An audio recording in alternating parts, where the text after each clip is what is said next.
தாவேகா சார்பில் 2026ஆம் ஆண்டு சட்டப்பேரவைத் தேர்தல் போட்டியிடும் வேட்பாளர்களை தாவேகா சார்பில் திரு விஜய் அவர்கள் அறிவிச்சிருக்காரு.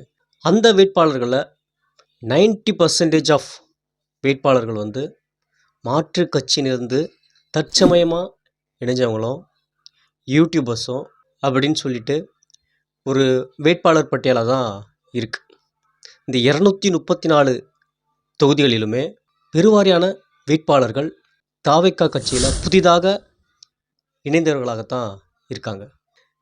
அதிமுகலேருந்து அந்த வேட்பாளர் பட்டியலை அறிவிப்பதற்கு முன்னதாக ஓரிரு தினங்களுக்கு முன்னதாக புதிதாக இணைந்த அதிமுக கட்சிக்காரர்கள், ஏன்னா அதிமுகவில் தனக்கு இடம் கிடைக்கல அப்படின்னு சொல்லிட்டு அதிருப்தியில் இருந்தவங்க எல்லாருமே ஒரு சில பேர் தாவேகாவில் இணைஞ்சாங்க. அவங்களுக்கெல்லாம் தாவேகாவின் சார்பில் வேட்பாளர்களாக விஜய் அவர்கள் அறிவிச்சிருக்காரு. அது மட்டும் இல்லாமல் குறிப்பிடுற வகையில் ஒரு சில மாதங்களுக்கு முன்பாக இணைந்த யூடியூபர்ஸ், அந்த யூடியூபர்ஸுடைய பின்னணியெல்லாம் போய் பார்க்கும்போதும் இந்த மும்மொழி கொள்கைக்கு ஆதரவாக கருத்து தெரிவிச்சிருக்க சில யூடியூபர்களையும் வேட்பாளர்களாக விஜய் அவர்கள் அறிவிச்சிருக்காரு. மும்மொழி கொள்கை யாருடைய அஜெண்டாவாக இருக்குது? தமிழகத்தில் இல்லை, ஆல் ஓவர் இந்தியாவில் மும்மொழி கொள்கையை கொண்டு வந்துடணும் அப்படின்னு சொல்லிட்டு யாருடைய அஜெண்டாவாக இருக்குன்னா பிஜேபியுடைய அஜெண்டாவாக இருக்குது, ஆர்எஸ்எஸ் உடைய அஜெண்டாவாக இருக்குது. ஸோ அந்த மும்மொழி கொள்கையை ஆதரித்த ஒரு யூடியூபருக்கு இந்த தாவேகா சார்பில் போட்டியிட வாய்ப்பு கொடுத்துருக்காரு திரு விஜய் அவர்கள். அது மட்டும் இல்லாமல் திடீர்னு சமூக ஆர்வலர்களாக முளைப்பாங்க, வீடியோஸ் போடுவாங்க, நான் இந்த பணிகளை செய்கிறோம் அப்படின்னு சொல்லுவாங்க. திடீர்னு குப்பை கூட்டுவாங்க, திடீர்னு மனு கலெக்டர்கிட்ட கொடுத்து சில அடிப்படை வசதிகளை வேண்டும் அப்படின்னு சொல்லிட்டு ஒரு மனு கொடுப்பாங்க. அதை வீடியோ எடுத்து சோஷியல் மீடியாவில் போஸ்ட் பண்ணுவாங்க. இந்த மாதிரி திடீர்னு வர பிரபலங்களுக்கு தாவேகா சார்பில் சீட்டு வழங்கியிருக்காங்க. குறிப்பாக சொல்லப்போனால் இந்த விருதுநகர் டிஸ்ட்ரிக்டில் ஒரு சீட் கொடுத்துருக்காங்க. அது ஒரு பெண்மணிக்கு தான் அலோட் பண்ணியிருக்காங்க. அதே பெண்மணி நீங்கள் போய் அந்த ப்ரொஃபைல் போய் பாருங்கள். இன்ஸ்டாகிராம் ரீல்ஸில் வாயிலாக தான் அவங்க பரிச்சயமானாங்க. அதாவது இந்த வேட்பாளர் அறிவிப்பதற்கு முன்னதாகவே, அதாவது அவரை விஜய் வேட்பாளராக அறிவிப்பதற்கு முன்னதாகவே சோஷியல் மீடியாவில் அவர் வீடியோலாம் போட்டுட்டு இருந்தாங்க. அவங்க எந்த மாதிரி திடீர்னு ஒரு டேங்க் மேலே ஏறுவாங்க, ஏன் ஏறாங்க எதுக்கு ஏறான்னு தெரியாது, சும்மா ஏறுவாங்க, அதை எடுத்து ஒரு போஸ்ட்டாக போடுவாங்க. திடீர்னு ஒரு கலெக்டர் ஆஃபீஸோ ஒரு கவர்மெண்ட் ஆஃபீஸில் போவாங்க, ஒரு மனு கொடுப்பாங்க. ஸோ இந்த மாதிரி இங்கே குப்பை மேடுகளாக இருக்குது, இங்கே அசுத்தமாக இருக்குது அப்படின்னு சொல்லிட்டு வீடியோ எடுத்து பதிவின் மூலமாக சோஷியல் மீடியாவில் போட்டுட்டு இருந்தாங்க. இப்போ தான் நீங்கள் அந்த ப்ரொஃபைல் கூட போய் செக் பண்ணுங்கள். அவங்க வீடியோ போட ஸ்டார்ட் பண்ணுறது இந்த சட்டப்பேரவை தேர்தலுக்கு ஓரிரு மாதங்களுக்கு, சொல்லப்போனால் ஓரிரு தினங்களுக்கு முன்னதாகத்தான் இந்த சோஷியல் மீடியா ஸ்டார்ட் பண்ணி இந்த மாதிரி வீடியோக்கெல்லாம் பதிவுகள் மூலமாக போட்டுட்டு இருந்தாங்க. இந்த மாதிரி தான் அந்த பெண்மணி எனக்கு பரிச்சயமாக வராங்க சோஷியல் மீடியா வாயிலாக. ஸோ அவர்களுக்கு எல்லாமே விஜய் அவர்கள் சீட் கொடுத்துருக்காங்க. அவங்களுடைய பின்னணியெல்லாம் போய் ஆராயும் போது மிகப்பெரிய ஒரு விஷயங்கள் எல்லாமே இருக்குது. அவங்க ஒரு பொலிட்டிக்கல் ரீதியாக இந்த மாதிரி ஆதவ் அர்ஜுனா தேர்தல் வியூக வகுப்பாளர்கள் அவர் நடத்திய நிறுவனங்களில் போய் வேலை பார்த்ததாக அதே பெண்மணி சொல்கிறாங்க. அந்த எக்ஸ்பீரியன்ஸ் வச்சு தான் நான் இந்த தேர்தல் களத்தில் வரேன்னு சொல்கிறாங்க. ஸோ இந்த மாதிரி தேர்தல் வியூக வகுப்பாளர்னால் யார்? ஆக்சுவலாக அந்த தேர்தலை எப்படி அணுகணும், என்ன ட்ரெஸ் பண்ணணும், எப்படி மக்கள்கிட்ட பேசணும், இந்த மாதிரி ப்ரிப்பேர் பண்ணி அரசியல் பிரமுகர்களை வழி நடத்துகிறவங்க தான் அந்த தேர்தல் வியூக வகுப்பாளர்கள். ஸோ இந்த மாதிரி தான் இந்த பெண்மணியும் கவர்ற மாதிரி சும்மா இந்த பெருக்கிறது, இந்த மனு கொடுக்கறது, பொதுமக்கள் 2-3 பேர்கிட்ட போய் தேர்தலில் நான் நிற்க போகிறேன், எனக்கு வாய்ப்பு கொடுங்க அப்படின்னு சொல்லிட்டு சுயேட்சையாக, அதாவது தேர்தலில் இந்த வேட்பாளர் அறிவிப்பதற்கு முன்னதாக இந்த பெண்மணி சோஷியல் மீடியாவில் தான் ஒரு சுயேட்சை வேட்பாளர் அப்படின்னு சொல்லிட்டு தான் தன்னை மையப்படுத்தி இந்த மாதிரி விஷயங்கள்லாம் பண்ணிகிட்டு இருந்தாங்க. திடீர்னு பார்த்தா விஜய் அவர்கள் அவங்களை கூப்பிட்டு ஒரு சீட்டும் அலோகேட் பண்ணி கொடுத்துருக்காங்க.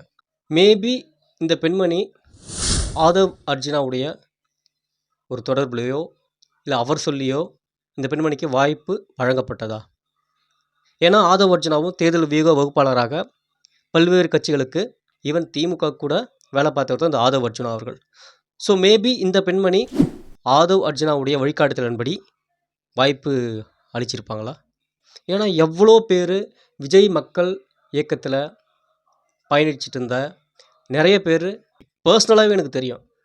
அவங்க வந்து ஒரு படம் ரிலீஸ் ஆகும்போதுலேருந்து பேனர் கட்டுறது, பாலாபிஷேகம் பண்ணுறது, இலவசமாக வந்து பொருட்களை கொடுக்குறது, ஏழை எளியோருக்கு வந்து புடவைகளை கொடுக்குறது, ஸ்வீட் கொடுக்குறது, உணவுகள் டிஸ்ட்ரிபியூட் பண்ணுறது அப்படின்னு சொல்லிட்டு நிறைய வேலைப்பாடுகளை கடந்த 25 ஆண்டுகளாக விஜய் மக்கள் இயக்கத்தில் வேலை பார்த்தவங்க நிறைய பேர் வந்து எனக்கு தெரிஞ்சே சொல்கிறேன் நான் இருக்காங்க.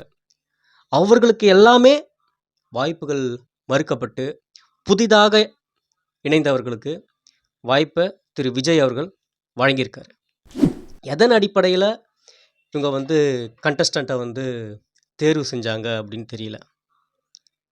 ஏன்னா இவ்வளோ ஆண்டு காலமாக விஜய் மக்கள் இயக்கத்திலையும் விஜய் ரசிகராகவும் விஜய் கட்சிக்காரர்களாகவும் பயணிச்சிட்டு இருந்த நபர்களுக்கு வாய்ப்பு அளிக்கப்படாமல் புதிதாக இந்த மாதிரி இணைஞ்ச பிரபலங்களுக்கு, உண்மையாக சொல்லப்போனால் பிரபலங்கள் தான் சொல்லணும், இவங்கள influences, Instagram influences, YouTube influences, இந்த மாதிரி சமூக ஊடகத்தலங்களில் பயணிக்கிற தன்னை ஒரு அறிவுப்புழுத்திகளாக காமிச்சிக்கிற சில நபர்களுக்கு தான் கூப்பிட்டு வேட்பாளர்களாக நியமிச்சிருக்காரு திரு விஜய் அவர்கள்.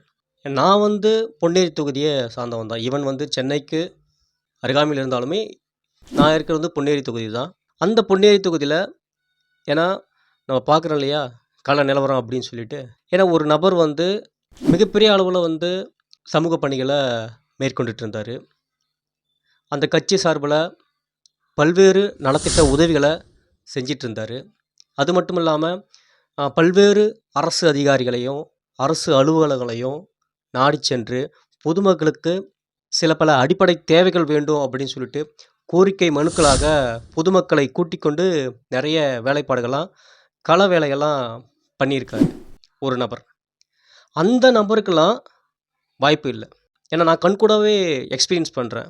அந்த பர்சன் தான் தருவாங்க அப்படின்னு சொல்லிட்டு நிறைய செய்தி நிறுவனங்களும் சோஷியல் மீடியாவிலையும் பரவலாக பேசப்பட்டு இருந்து, ஆனால் அந்த நபருக்கு தராமல், ஏன்னா எனக்கு ஷாக்காக இருந்தது. அந்த வேட்பாளர் அறிவிக்கும் போது லைவில் பார்க்குறேன் பொன்னேரி தொகுதி யாராக இருக்கும் அப்படின்னு சொல்லிட்டு, திடீர்னு பார்த்தா யாருன்னே தெரில, ரவி என்ற ஒரு நபருக்கு வந்து திரு விஜய் அவர்கள் வந்து வாய்ப்பு கொடுக்குறாரு. அவருடைய பேரை வந்து அனௌன்ஸ் பண்ணுறாரு பொன்னேரி தொகுதி சார்பில். அந்த ரவி என்பவர் வந்து பொன்னேரி தொகுதியில் வசிக்கிறாரான்னு தெரியாது. அவர் வந்து பொன்னேரி தொகுதியில் விஜய் மக்கள் இயக்கத்தில் ஆக்டிவாக இருந்தாலும் தெரியாது. தாவைக்கம் சார்பில் ஏதாச்சும் ஒரு நலத்திட்ட பணிகளை செஞ்சாரனும் தெரியாது.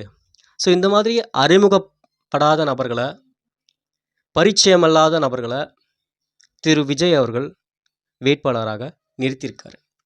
அப்படின்னா இவ்வளோ ஆண்டு காலமாக நான் வந்து ஒரு 5 இயர்ஸாக இந்த நபரை, அதாவது வாய்ப்பு மறுக்கப்பட்ட இந்த நபரை ரொம்ப ஆக்டிவாக இருப்பார். நிறைய வந்து இந்த கட்சி சார்பில் நலத்திட்ட உதவிகளை செய்கிறது, கட்சி சார்பில் கட்சியில் இருக்கிற நபர்களுக்கு ஏதாச்சும் ஒரு குடும்ப விசேஷங்களை போய் கலந்துக்கிறது அப்படின்னு சொல்லிட்டு நிறைய போஸ்டர்ஸ் பேனர்ஸ்லாம் ஒரு நபரை தான் நான் பார்த்துட்டு இருந்தேன். எங்கள் தொகுதியில் எனக்கு கள நிலவரம் அப்படின்னு நம்மளுக்கு வந்து இப்போது தெரியுது.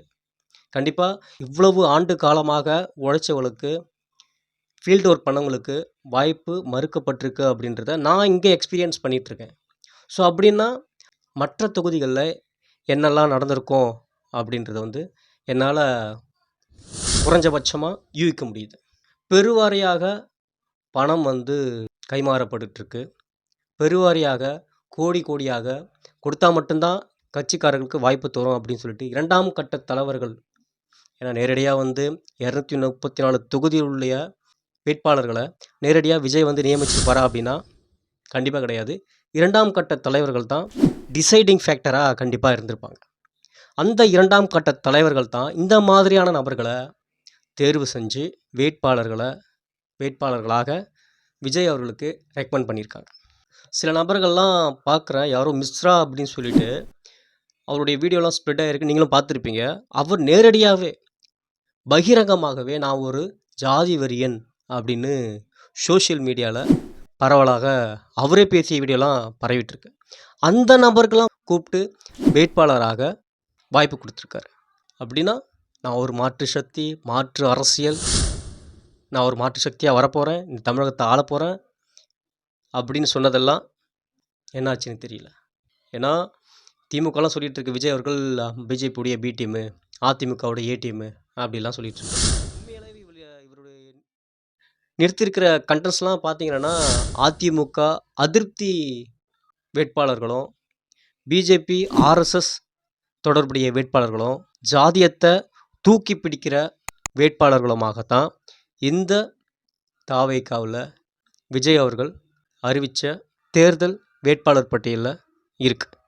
அம்பேத்கரை தங்களுடைய கொள்கை தலைவராக எடுத்துக்கிட்ட இந்த தாவேகாவுடைய கட்சி இந்த மாதிரியான சாதிய மதவாத கும்பல்களை தன்னுடைய வேட்பாளர்களாக நிலைநிறுத்தியிருக்கிறது வந்து இவங்களும் 10ல் 1 அப்படின்ற மாதிரி தான் இருக்குது. இவங்க மாற்று சக்தியாக கண்டிப்பாக இருக்க போகிறது கிடையாது.